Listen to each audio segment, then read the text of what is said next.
ہمیشہ ساتھ رہنے کی عادت کچھ نہیں ہوتی، جو لمحے مل گئے جی لو ریاضت کچھ نہیں ہوتی۔ جسے محروم یا ملی ہوں وہی یہ جان سکتا ہے، زبانی حوصلہ جھوٹی مروت کچھ نہیں ہوتی۔ کئی رشتوں کو جب پرکھا نتیجہ ایک ہی نکلا، ضرورت ہی سب کچھ ہے محبت کچھ نہیں ہوتی۔ کسی نے چھوڑ کے جانا ہو تو پھر چھوڑ ہی جاتا ہے، بچھڑنا ہو تو پھر صدیوں کی رفاقت کچھ نہیں ہوتی۔ تعلق ٹوٹ جائے تو سفینے ڈوب جاتے ہیں، یہ سب کہنے کی باتیں ہیں حقیقت کچھ نہیں ہوتی۔ عمرانہ کا لہجہ بے حد تک آمیز و تنفر سے بھرپور تھا۔ وہ نہایت نفرت و حقارت سے سامنے کھڑے شاہ زیب کو دیکھ رہی تھی۔ آپ بھائی کی خاطر قربانی دینا چاہ رہے ہو شاہ زیب، میں ہی نہیں سب آپ کے جذبے کو سراہتے ہیں۔ آپ کے اس عمل سے ہمارے دلوں میں آپ کی جگہ مزید بڑھ گئی، لیکن بیٹا گھر بسانے کے لیے دل کی رضامندی اور جذبوں کا صادق ہونا بھی اہمیت رکھتا ہے، سمجھ رہے ہیں نا میری بات کو؟ مؤنس صاحب نے اٹھ کر اس کی پشت تھپ تھپاتے ہوئے رسانیت سے سمجھایا۔ آپ کس رضامندی اور کون سے جذبوں کی صداقت کی باتیں کر رہے ہیں مؤنس بھائی؟ میری بھانجی کوئی گری پڑی لڑکی نہیں ہے جو کوئی ایرا غیرہ آئے گا اور اس کا ہاتھ پکڑ کر لے جائے گا۔ اپنے اس نمائشی بندر کو کہیں اپنی حد میں رہے، اس کے لیے یہی بہتر ہے، انہوں نے چیخ کر کہا۔ زید اور مائدہ کی نظریں مارے شرمندگی کے اٹھ ہی نہیں رہی تھیں کہ بدتمیز، بدلحاظ، بے ادب و گستاخ کے تمام القابات ان کی ماں کی پہچان بن رہے ہیں، اور وہ لاپرواہی سے زبان درازی میں مشغول تھیں، جبکہ عروہ شاہ زیب کو دیکھ رہی تھی جو کچھ دور کھڑا تھا۔ سرخ و سفید رنگت، براؤن چمکدار آنکھیں، لمبا قد، وہ پرکشش وجیح انسان تھا، اور سب سے متاثر کن بات یہ تھی کہ وہ زید سے خاصی حد تک مشابہت رکھتا تھا۔ بھائی جان، اس بدتمیز عورت کے کیوں منہ لگ رہے ہیں؟ اس کو اپنی عزت کا خیال نہیں، یا آپ کی عزت کیا کرے گی؟ آپ رضوانہ آپی سے بات کریں، عروہ کو بہو بنانے کے لیے میں تیار ہوں۔ عمرانہ کی بدکلامی سے مجبور ہو کر مدثر صاحب کو آخرکار مداخلت کرنا پڑی۔ عزت کے رکھوالے صرف آپ ہی ہیں نا، اور بجیا سے کیا بات کریں گے؟ ان کا بھی وہی جواب ہوگا جو میرا ہے۔ یہ کسی طرح بھی ممکن نہیں کہ میری بہن اپنی بیٹی میرے دشمن کے بیٹے سے بیاہ دے۔ آپ کا یہ پرپوزل آپ کے منہ پہ مارتی ہوں میں۔ مما پلیز بیہیو یور سیلف، کیا ہو گیا ہے آپ کو؟ کسی کی رسپیکٹ نہیں کر رہی ہیں آپ، خود کو سنبھالیں مما، اس طرح نہیں ہوتا ہے، پھر یہ ہائپر ٹینشن آپ کے لیے سود مند نہیں ہے۔ زید نے اٹھ کر عمرانہ کے شانوں پر ہاتھ رکھ کر نرمی سے کہا، اس لڑکی کو نکالو یہاں سے، میں ریلیکس ہو جاؤں گی۔ دیکھ رہے ہیں نا کتنی چالاکی سے یہ لڑکا ڈبل گیم کھیل رہا ہے۔ یہ لڑکا آپ کے مفاد میں نہیں بلکہ اپنی راہ کلیئر کر رہا ہے۔ عروہ سے شادی کر کے اس سے ملنے کا راستہ بھی صاف رہے گا، اور بھائی کے لیے قربانی کا ڈھونگ بھی کامیاب رہے گا، جو میں ہونے نہیں دوں گی۔ اب ان کی برستی نگاہیں سودا پر مرکوز تھیں۔ تمہاری عیار طبیعت میں پنہاں شک اور بے اعتباری وقت کے ساتھ ساتھ بڑھ رہی ہے۔ رشتوں کا احترام اور تقدس تم نے پہلے بھی کبھی نہیں کیا، تو عمر کے اس دور میں کیا کرو گی؟ تمہیں نہ دنیا کی فکر ہے نہ عاقبت کی۔ اینی ویز، شاہ زیب اور میں نے نیک نیتی سے اس نئے بندھن کو باندھنا چاہا تھا۔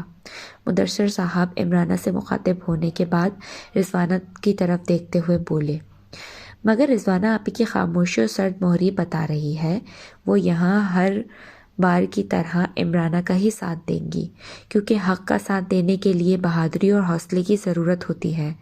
یہاں میں ان کو فورس نہیں کروں گا۔ رضوانہ پہلو بدل کر رہ گئی۔ زید، آپ کیوں دیر لگا رہے ہیں اس لڑکی کو طلاق دینے میں کہتی ہوں اس لڑکی کو ابھی اور اسی وقت طلاق دیں، وہ ہذیانی انداز میں چیخیں۔ ماحول میں ایک دم سناٹا چھا گیا، سراسیمگی و بدحواسی چہروں سے متحوش تھی۔ ماں کی دیوانگی میں تبدیل ہوتی حالت نے زید کو تذبذب میں مبتلا کر دیا تھا۔ البتہ سودا سر جھکائے بیٹھی تھی۔ عمرانہ، ہوش میں آؤ، زمرد بیگم پرتعش انداز میں گویا ہوئیں۔ آپ درمیان میں نہ آئے، یہ میرا اور میرے بیٹے کا معاملہ ہے۔ تم ماں نہیں بلکہ ڈائن ہو۔ ڈائن بھی 7 گھر چھوڑ دیتی ہے، مگر تم نے تو اپنے ہی بیٹے کا کلیجہ نوچ لیا ہے۔ زید کسی کی بکواس مت سنو، بس وہ کرو جو میں کہہ رہی ہوں وہ کرو آپ، ورنہ عمرانہ کا ہذیان شدت پکڑتا جا رہا تھا۔ زید کی رنگت بدل رہی تھی، اس کی سمجھ میں کچھ نہیں آ رہا تھا۔ وہ معاف ذہن کے ساتھ کھڑا ماں کو دیکھ رہا تھا، یک ٹک بنا پلکیں جھپکائے، کسی سانس لیتے بت کی مانند۔ یو آر رائٹ، تمہاری یہی خواہش ہے تو آج اور ابھی 1 نہیں 2 طلاقیں ہوں گی، 2 طلاقیں۔ مدثر صاحب ان کے قریب آ کر ٹھہرے اور مضبوط لہجے میں گویا ہوئے۔ کیا مطلب ہے آپ کا؟ اس بات سے آپ مجھے دھمکی دے رہے ہیں؟ دھمکی بزدل دیتے ہیں، میں بتا رہا ہوں۔ اگر تمہارے گھر میں میری بیٹی کی کوئی گنجائش نہیں تو میرے گھر میں بھی تمہارے لیے کوئی جگہ نہیں۔ وہ عمرانہ سے مخاطب تھے جو طنزیہ انداز میں ان کی طرف دیکھ رہی تھی۔ زید اگر سودا کو طلاق دیتا ہے تو میں بھی تمہیں طلاق دے دوں گا، مدثر نے پر اعتماد لہجے میں کہا، اور زید کے دماغ میں دھماکے ہونے لگے تھے۔ بالی کی بات پر وہ بے قرار سے اٹھ کھڑے ہوئے تھے۔ ان کے چہرے پر مسرت اور استعجاب کا رنگ پھیلتا چلا گیا تھا۔ جہاں آرا کے بگڑے تیور اور بگڑتے مزاج نے بالی کو اپنی جذباتی غلطی کا احساس دلا دیا تھا۔ وہ سہم کر دور ہوئی۔ بیٹی، مجھے یقین نہیں آ رہا، بلکہ اپنی سماعت پر دھوکے کا سا گمان ہو رہا ہے۔ کیا یہ سچ ہے کہ انشرا میری بیٹی ہے؟ پر اشتیاق لہجے میں پراسرار انداز جہاں آرا کے وجود میں جنبش پیدا ہوئی۔ وہ جو بالی کو اس کی بے ساختہ حرکت پر کھا جانے والی نگاہوں سے گھور رہی تھی، یوسف صاحب کے لہجے میں شناسائی کی رمق دیکھ کر چونکی، پھر استحصائی انداز میں گویا ہوئی۔ اس نے جھوٹ کہہ دیا اور آپ نے سچ مان لیا یوسف صاحب؟ جھوٹ یہ بچی نہیں تم کہہ رہی ہو جہاں آرا بیگم۔ حیرت ہے، آپ جیسے بڑے لوگوں کے بھی بڑے مسئلے ہوتے ہیں، جب سچ کہا جائے تو مانتے نہیں، اور اب جھوٹ کو کس طرح سچ مان رہے ہیں، وہ بھی اس دیوانی لڑکی کی باتوں میں آ کر۔ جہاں آرا، تمہیں بازار چھوڑے ہوئے کئی سال گزر گئے، مگر تمہارے اندر سے ابھی تک بازاری پن گیا نہیں۔ وہ ان کی ڈھٹائی پر چوٹ کرتے ہوئے بولے، کیا کریں صاحب، جب تک آپ جیسے قدردان داد دینے والے موجود ہیں تب تک یہ بازاری پن کہاں چھوٹنے والا ہے۔ ان کی یہ بحث و تکرار کھڑکی کے پیچھے کھڑی انشرا سن رہی تھی۔ اس کو بالی کی دغا بازی پر شدید غصہ آ رہا تھا۔ آپ میں اکڑ و غرور، فخر اس دور کی طرح ہی موجود ہے جب کبھی منسٹر ہوا کرتے تھے آپ۔ کرسی کا نشہ بھی بڑا کمینہ ہوتا ہے، کرسی نہ ہو پھر بھی اندر سے کمینگی نہیں جاتی۔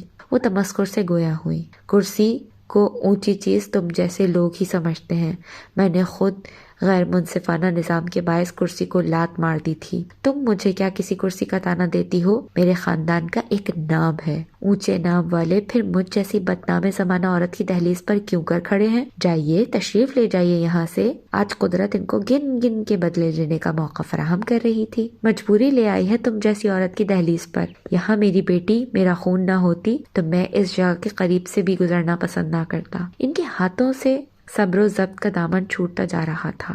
میرا خون، میری بیٹی، ہاں ہاں ہاں، آپ کا خون گندا کب سے ہو گیا یوسف صاحب؟ کس نے کہا آپ کی بیٹی ہے؟ دراصل وہ جس شناسا انداز میں انشرا کا نام لے رہے تھے، اس شناسائی نے ان کے دل میں خود بت پیدا کر دی تھی۔ وہ انشرا کا نام اس جانے پہچانے انداز میں کیوں لے رہے ہیں؟ ان کی ملاقات انشرا سے کہاں ہوئی؟ وہ کہیں ملے ہیں تو انشرا نے یہ راز ان سے کیوں مخفی رکھا؟ ان تمام تر سوالات کے باوجود وہ یوسف صاحب کے سامنے کسی طور پسپا ہونے کو تیار نہیں تھی۔ جہاں آرا بیگم، میں گزشتہ زندگی کے تمام گناہوں سے تائب ہو چکا ہوں، اللہ سے معافی مانگ چکا ہوں، تمہارے آگے بھی ہاتھ جوڑ کر معافی مانگتا ہوں۔ معاف کر دو مجھے جو میں نے تمہارے ساتھ سلوک کیا، نویرا کو اذیت دی، سب کی معافی مانگتا ہوں۔ میں نے بہت ظلم و جبر کیے تمہارے ساتھ۔ وہ ان کے آگے ہاتھ جوڑ کر کڑکڑا رہے تھے۔ جہاں آرا کو وہ وقت یاد آ گیا جب وہ اور نویرا گھٹنوں کے بل بیٹھی ان کے آگے ہاتھ جوڑ کر گڑگڑا رہی تھی، زندگی کی بھیک مانگ رہی تھی، رحم کا سوال کر رہی تھی، اور وہ اس وقت کا فرعون تھا، لامحدود اختیارات دولت نے رحم و معافی کی صفت کو ختم کر دیا تھا، معاف کرنے کی استطاعت ان میں بھی نہیں تھی۔ دونوں میں لمبی بحث چھڑی جس میں ناکام و نامراد ہو کر ان کو لوٹ جانا پڑا۔ بالی، تمہیں ذرا شرم نہ آئی اپنا وعدہ توڑتے ہوئے؟ وہ اندر آئی تو انشرا اس کو دیکھتے ہی غصے سے بولی، شرم کیسی؟ میں نے وعدہ نوفل بھائی کو نہ بتانے کا کیا تھا اور میں اس وعدے پر آج تک قائم ہوں۔ وہ اطمینان سے گویا ہوئی، نانی جان دیکھ رہی ہیں آپ؟ وہ غصے سے سرخ ہوئی، ہاں ہاں دیکھ بھی رہی ہوں اور سن بھی رہی ہوں۔ چلو اس نے اچھا ہی کیا جو یوسف کو سچائی سے آگاہ کر دیا۔ حسب عادت انہوں نے پیترا بدلا، یہ کیا کہہ رہی ہیں آپ؟ ابھی تو بالی پر غصہ ہو رہی تھی۔ آپ اس بات کو چھوڑ دو، تم یہ بتاؤ کہ تم یوسف کو کیسے جانتی ہو اور وہ تمہیں کیسے جانتا ہے؟ سوچ سمجھ کر بات کرو مدثر، اس عمر میں یہ باتیں زیب نہیں دیتی، سمجھنے کی کوشش کرو۔ مؤنس صاحب پھر درمیان میں آئے، ایسی باتیں کسی بھی عمر میں زیب نہیں دیتی۔ کیا ان بچوں کی عمر میں زیب دیتی ہیں؟ وہ سودا اور زید کی طرف اشارہ کرتے ہوئے استفسار کرنے لگے تو مؤنس صاحب بھی لاجواب ہو کر رہ گئے۔ میں ان گیدڑ پھپکیوں میں آنے والی نہیں، میرا گھر آباد ہی کب ہے جس کے برباد ہونے کا مجھے دکھ ہوگا۔ ان کے لہجے کی صفاقی اور بے رحمی کسی طرح کم نہیں ہو رہی تھی۔ ہاں، جن کو آباد ہونے کا شوق نہیں ہوتا وہ برباد ہی رہتے ہیں، جس طرح تم سہاگن ہوتے ہوئے بھی بیوہ بنی رہی ہو۔ ان کی بد کلامی مدثر صاحب کو مشتعل کر رہی تھی۔ بھائی جان اس طرح کی باتیں نہ کریں، بچوں کے مستقبل کے لیے بڑوں کو بڑی قربانیاں دینا پڑتی ہیں۔ سودا کے سر پر باپ کا سایہ نہ تھا، میں نے اور سودا نے پھونک پھونک کر قدم رکھے ہیں۔ بھابھی نہ سمجھ ہے، آپ ہی درگزر و تحمل کا مظاہرہ کریں۔ معاہدہ کے مستقبل کی خاطر سب بھول جائیں خدا را۔ صوفیہ بات بڑھتی دیکھ کر آگے آئیں۔ اس کم عقل اور ضدی عورت کو سمجھانا چاہیے، یہ بات جو دنیا کو صرف اپنی اینک سے دیکھنے کی عادی ہے، جو اپنی ناک کے علاوہ کچھ نہیں دیکھتی۔ پپا پلیز، شاہ زیب ان کے قریب آ کر آہستگی سے بولا، آپ اتنے ہائپر نہ ہوں، ڈاکٹر نے سختی سے ہدایت کی ہے کہ آپ کو ریلیکس رہنا چاہیے، چیخنا چلانا غصہ اشتعال سے بچ کر رہنا ہے۔ میری زندگی میرے بچوں سے بڑھ کر نہیں۔ بڑی مما پلیز آپ کچھ کوآپریٹ کر لیں۔ شٹ اپ، وہ غصے سے گھورتی ہوئی بولی اور چلی گئی۔ ان کے پیچھے رضوانہ اور دونوں بیٹیاں بھی چل دیں۔ زید ساری صورتحال سے اس بری طرح بددل ہوا کہ وہ لمحہ بھر بھی نہ ٹھہرا اور کار لے کر باہر نکل گیا کہ گھر اور حالات سے فرار اسی طرح ممکن ہے۔ بوا سودا کو لے کر وہاں سے لے گئی تھی، ساتھ ہی شاہ زیب بھی چلا آیا تھا۔ وہاں موجود دیگر لوگ سر جوڑے سرگوشیوں میں مصروف ہو چکے تھے۔ یہ جو کچھ بھی ہوا ہے سب کی ذمہ دار تم ہو، وہ کمرے میں آتے ہی سخت خفگی بھرے انداز میں سودا سے مخاطب ہوا۔ تمہیں جو کہنا ہے کہہ لو، میرا فیصلہ اب بھی نہیں بدلے گا۔ عمرانہ کی بدزبانی نے سودا کے فیصلے کو مزید اٹل کر دیا تھا۔ اس وقت بھی وہ بنا کسی ہچکچاہٹ و خوف کے گویا ہوئی۔ کیسا فیصلہ بیٹی، کیا بات کر رہی ہیں؟ بوا کو حقیقت میں اس کی ہٹ دھرمی سے رنج پہنچا۔ انہوں نے حیرت سے پوچھا، بھائی کے ساتھ نہ رہنے کا؟ ان کی جان کی دشمن بن گئی ہو تم، ان کی محبت کو کیوں محسوس نہیں کرتی؟ وہ تم سے کتنا پیار کرتے ہیں، عجیب پاگل و اندھے دماغ کی لڑکی ہو تم، کوئی بات تمہارے دماغ میں نہیں آتی؟ وہ بری طرح جھنجھلایا مگر وہ ٹس سے مس نہ ہوئی۔ ہمارے سامنے جو تمہاری زبان فرفر چل رہی ہے، اسی طرح مدثر میاں کے سامنے چلانے کی جرت ہے تو چلا کر دکھانا، تاکہ ان کو بھی پتہ چلے کہ تم کتنی سیانی و سمجھدار ہو گئی ہو۔ اس کی مسلسل انکار پر بوا بھی کلس کر گویا ہوئی، جبکہ شاہ زیب ان کی جانب دیکھ رہا تھا۔ وہ پلکیں جھپک جھپک کر آنسو ضبط کرنے کی کوشش میں وہ بہت تنہا، بے بس و مظلوم دکھائی دے رہی تھی۔ مت خود پر ظلم کرو میری بہن، سب ٹھیک ہو جائے گا۔ آندھی کے خوف سے اپنے آشیانے کو خود ہی نہ اجاڑو، کچھ نہیں ہوگا۔ وہ کارپیٹ پر گھٹنوں کے بل بیٹھا ہوا محبت سے گویا ہوا۔ جواباً وہ کچھ بھی نہ کہہ سکی، جھکی آنکھوں سے اس کے آنسو گرنے لگے تھے۔ پلیز مت رو، اگر بہادری دکھانی ہے تو حالات کا ڈٹ کر مقابلہ کرو، سرنڈر کرنے سے کام نہیں بنے گا۔ حق مانگ کر نہ ملے تو چھین لینا پڑتا ہے، اسٹرگل کرنی پڑتی ہے، اور تم یہ سب کرو گی اپنے حق کی حفاظت، اپنے رشتے کا تحفظ۔ تمہیں اس طرح دلیری سے کرنا ہوگا تاکہ نیکسٹ ٹائم کوئی غلط بات کرتے ہوئے بھی تم سے گھبرائے۔ وہ اس کے ہاتھوں کو اپنے ہاتھوں میں لے کر سمجھانے لگا، تم میری بات نہیں سمجھ رہے ہو شاہ زیب، مجھے زید سے کوئی شکایت نہیں ہے، جانتی ہوں وہ ممانی کی امید ہے، ان کی آس ہے زید، ان کی حکم عدولی کا تصور بھی نہیں کر سکتے، اور یہاں ماموں جان نے اس رشتے پر اپنے رشتے کو قربان کرنے کو ترجیح دی ہے، نہ مان ٹوٹے نہ رشتہ، ان کو بچانے کی بہترین تدبیر یہی ہے کہ میں خود اس تعلق کو ختم کر دوں جو کبھی بھی پائیدار نہ ہوگا۔ وہ آنسو صاف کرتے ہوئے بولی، پھر وہی مرغے کی ایک ٹانگ۔ اس نے اپنا سر پیٹ لیا۔ میں کہہ رہی ہوں نا میاں، ان کا فیصلہ مدثر میاں ہی کریں گے، انہوں نے جو ٹھان لی سو ٹھان لی، ہمارا سمجھانا تو بھینس کے آگے بین بجانے والی بات ہے۔ بچیا، آپ نے اس لڑکی کی جرت دیکھی، کس طرح ایک پلنا لگایا اس نے عروہ کو پرپوز کرنے میں، کس قدر چالاک و حاضر دماغ ہے وہ۔ عمرانہ زخمی ناگن کی طرح بل کھا رہی تھی۔ وہ اس وقت عمرانہ کے پورشن کے لیونگ روم میں بیٹھی ہوئی تھی۔ رضوانہ کی حالت عمرانہ جیسی تھی۔ ان کے قریب براجمان عروہ افرا خاموش تھیں، جبکہ معاملے کی سنگینی سے مائدہ کی رنگت پھیکی پڑ گئی تھی۔ وہ اضطرابی حالت میں انگلیوں کو مروڑ رہی تھی۔ اس کی سمجھ میں نہیں آ رہا تھا کہ اماں کو کس طرح سمجھایا جائے کہ ان کی ضد نے ان کا ماضی محرومیوں سے بھر رکھا ہے، اب مستقبل پر ضد کے خونی پنجے انہیں سانس بھی نہیں لینے دیں گے۔ ٹھیک کہتی ہو عمرانہ، وہ یہی سوچ رہا ہے کہ سودا اور زید کا رشتہ بھی نہ ٹوٹے اور وہ عروہ سے شادی کا ڈھونگ رچا کر سب کی نظروں میں اعلیٰ مقام بھی حاصل کر لے اور سودا سے درپردہ تعلق بھی قائم رکھے۔ یہ ایک تیر سے دو شکار والی بات ہوگی۔ وہ ان کے شک و وہم کو بڑھاوا دینے میں ہمیشہ سے آگے رہی تھی۔ مدثر کو دیکھا آپ نے کس طرح اپنے بیٹے کا ساتھ دے رہے تھے؟ سوچ رہے ہوں گے ہم تو جیسے انتظار میں تھے کب وہ رشتہ دیں اور ہم لڑکی کا ہاتھ ان کے ہاتھ میں تھما دیں۔ مما، آپ کیوں اس طرح غلط فہمیاں دل میں پال رہی ہیں؟ ڈیڈی اور شاہ زیب کی نیتوں میں کوئی خرابی نہیں، نہ ہی سودا اور شاہ زیب کے درمیان ایسا کوئی تعلق ہے۔ یہ سراسر بہتان ہے۔ مائدہ زیادہ برداشت نہ کر سکی اور نرمی سے گویا ہوئی، بچیا اس کو کہیں میرے منہ نہ لگے، اور یہ سارا فساد اس آفت کا ہی پھیلایا ہوا ہے۔ اس نے دھمکی دے کر مجھے یہ کام کرنے پر فورس کیا تھا، ورنہ میں مر کر بھی یہ کام کرنے والی نہ تھی۔ وہ اس قدر غصے میں تھی کہ اس کی طرف سے منہ موڑ کر رضوانہ سے کہا۔ مائدہ کا دل گھائل ہو گیا۔ دیکھ رہی ہیں خالہ جان مما کس انداز میں بات کر رہی ہیں؟ وہ ان کی بیگانگی پر روحانسی ہو کر گویا ہوئی۔ آنٹی، یہ بیہیویئر درست نہیں، کم از کم مائدہ کے ساتھ تو اس طرح کا رویہ نہ رکھیں، اس طرح آپ بالکل تنہا رہ جائیں گی۔ افرا نے جو مائدہ کو روتے دیکھا تو اس کے قریب آ کر عمرانہ سے کہا، میں کیوں تنہا ہوں گی بھلا؟ تم دونوں اور بچیا کافی ہیں میرے لیے۔ اس لڑکی نے ثابت کر دیا کہ یہ میرے لیے کچھ نہیں، یہ کل جنید کے کہنے پر مجھے بھی چھوڑ سکتی ہے۔ مائنڈ اٹ آنٹی، سگے رشتوں کو چھوڑ کر آپ ہم سے ایسی امیدیں نہ لگائیں، ہم آپ کی اولاد کی طرح نہیں ہو سکتے۔ افرا کے سچے کھرے انداز پر لمحے بھر کو ان کی بھویں تنی، پھر اگلے ہی پل وہ دھیمے سے مسکرا کر کہنے لگی، آپ کو فکر مند ہونے کی ضرورت نہیں میری جان، مجھے کسی سے خدمت کروانے کی ضرورت نہیں ہے، نہ ہی عادت ہے۔ خدمت تو صرف اس بدبخت کی ہی اچھی لگتی ہے جو نوکرانی سے رانی بن بیٹھی ہے۔ افرا کی فضول باتیں کرنے کی عادت نہ جانے کب جائے گی۔ تم اس احمق کی بات دل پر مت لینا، میں ہر حال میں تمہارے ساتھ ہوں۔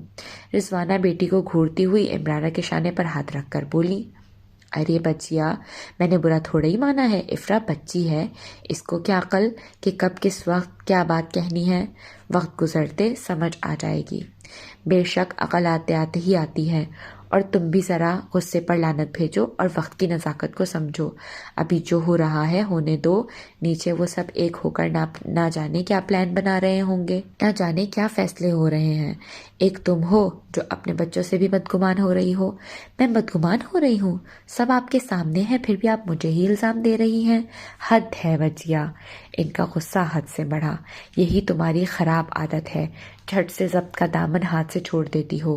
میرا مقصد یہ ہے کہ نیچے جو فیصلے ہو رہے ہیں یقیناً تمہارے خلاف ہی ہوں گے۔ میری جوتی سے کسی کا باپ بھی میرا کچھ نہیں بگاڑ سکتا۔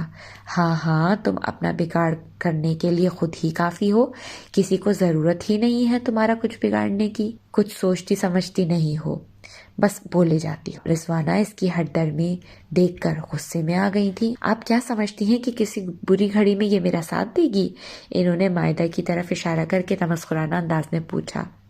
یہ میرا ساتھ نہیں دے گی، اس کی جگہ زید میری کسی بات سے رتی بھر انحراف نہیں کر سکتا۔ اگر مدثر نے درمیان میں ٹانگ نہ اڑائی ہوتی تو آج معاملہ صاف تھا۔ ابھی آپ کو اندازہ نہیں ہے ان باتوں کا انجام کیا ہوگا۔ ان کی ہولناکی سے ناواقف ہیں مما آپ۔ یہ صحیح ہے کہ بھائی آپ کے ہر حکم پر آنکھ بند کر کے بھروسہ کر لیتے ہیں اور مانتے بھی ہیں، اور مجھے یقین ہے وہ آپ کی یہ خواہش بھی پوری کر دیں گے، مگر وہ آنسو ضبط کر کے بولی، بھائی پھر بھائی نہیں ہوں گے، جذبات و احساسات سے عاری ایک ادھورے انسان ہوں گے بس۔ اس کی بات پر عروہ نے چونک کر اسے دیکھا تھا۔ جہاں آرا نے جس انداز میں کہا تھا اس انداز پر بالی چونک کر رہ گئی اور فوری طور پر ان سے کوئی جواب نہ بن پڑا۔ عجیب بات ہے، میری بات کا جواب دینے کے بجائے ایک دوسرے کی شکل دیکھ رہی ہو۔ میں نے کوئی ایسا مشکل سوال بھی نہیں کیا۔ آپ نے پوچھا کیا ہے نانی جان؟ وہ ہمت مجتمع کر کے بولی، میں نے یہ پوچھا ہے کہ یوسف صاحب جو بڑے اعتماد و استحقاق بھرے لہجے میں بار بار کہہ رہے تھے کہ انشرا میری بیٹی ہے، انشرا میری بیٹی ہے، ان کے لہجے سے صاف ظاہر ہے وہ تمہیں جانتے ہیں۔ میں یہ معلوم کر رہی ہوں کہ وہ جان پہچان کس طرح ہوئی، کہاں ہوئی، کچھ نہ کچھ دال میں ضرور کالا ہے۔ ان کے بگڑے تیور تیکھے مزاج پتہ دے رہے تھے کہ وہ ذہنی طور پر بالکل تندرست ہو چکی ہیں۔ اب ان سے کچھ بھی چھپانا بے معنی و فضول ہوگا۔ ارے کیا ہوا، اس طرح خاموش کیوں ہو بھائی؟ نانی جان، جو بات میں آپ کو بتانے والی ہوں وہ بہت توجہ یکسوئی سے سننا ہوگی آپ کو۔ بہت صبر و تحمل سے بیٹھیں آپ۔ ارے ایسی کیا بات ہے، تم بات سنا رہی ہو یا ڈرا رہی ہو؟ اس کے چہرے پر بے حد عجیب سے تاثرات و سنجیدگی دیکھ کر وہ بولی، انشرا کا ان گزشتہ حالات سے مقابلہ کرنا بڑا کٹھن و اذیتناک تھا، مگر نانی کو بتانا بھی ضروری تھا۔ تم دونوں کے چہرے بتا رہے ہیں کوئی خاص بات ہے۔ ان کے اندر ایک فکر انگیز تجسس نے انگڑائی لی۔ پھر ان دونوں نے ایک ایک بات ان کی یادداشت کی خرابی سے لے کر لاریب کے اغوا تک کی سب بتا دی۔ ہر لفظ جہاں آرا کے دل کی دنیا تباہ و برباد کرتا جا رہا تھا۔ وہ حیرت و استعجاب سے انشرا کی طرف دیکھ رہی تھی۔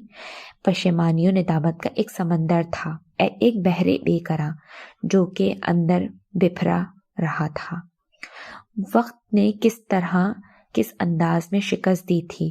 کل تک خود کو عقل کل سمجھنے والی تیز و ترار، سنگ دلی میں بے رحمی میں سب سے آگے، کسی کو خاطر میں نہ لانے والی جہاں آرا عقل و خرچ سے بیگانہ، ننگے پاؤں بنا دوپٹے کے سڑکوں پر پاگلوں کی طرح بھاگتی دوڑتی دکھائی دینے لگی تھی۔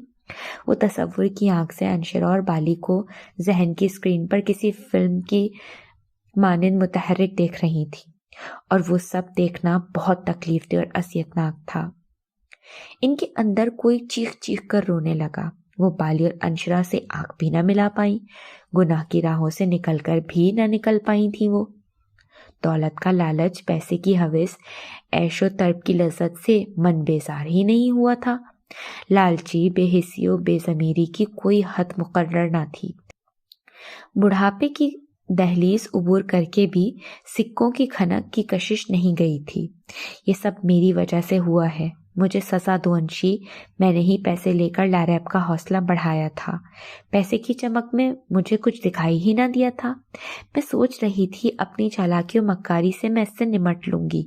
جہاں آرا کی آنکھوں سے اشک ندامت جھرجھر بہہ رہے تھے، لیکن وقت نے مجھے بتایا کہ ہر لالچی و ظالم انسان کی ایک حد مقرر ہے۔ مجھ جیسے گناہوں میں لتھڑے ہوئے لوگ اس مہلت کو سمجھتے ہی نہیں اور اللہ کے قانون سے ٹکراتے ہیں۔ خود کو ناقابل تسخیر سمجھنے والے جب انصاف کی پکڑ میں آتے ہیں، پھر پتہ چلتا ہے کہ ہماری اوقات اس معمولی کنکر کی مانند ہے جو کہ لوگوں کی ٹھوکریں ہی نہیں، ہلکی سی ہوا کا جھونکا بھی ادھر سے ادھر اڑا دیتا ہے۔ اور دیکھو میں اڑ گئی۔ میری عقل، میری مکاری و چالاکی، میرا دماغ جس پر مجھے بڑا گھمنڈ تھا، لمحوں میں سب مجھ سے چھن گیا۔ میں جو کپڑوں پر ایک شکن برداشت نہیں کرتی تھی،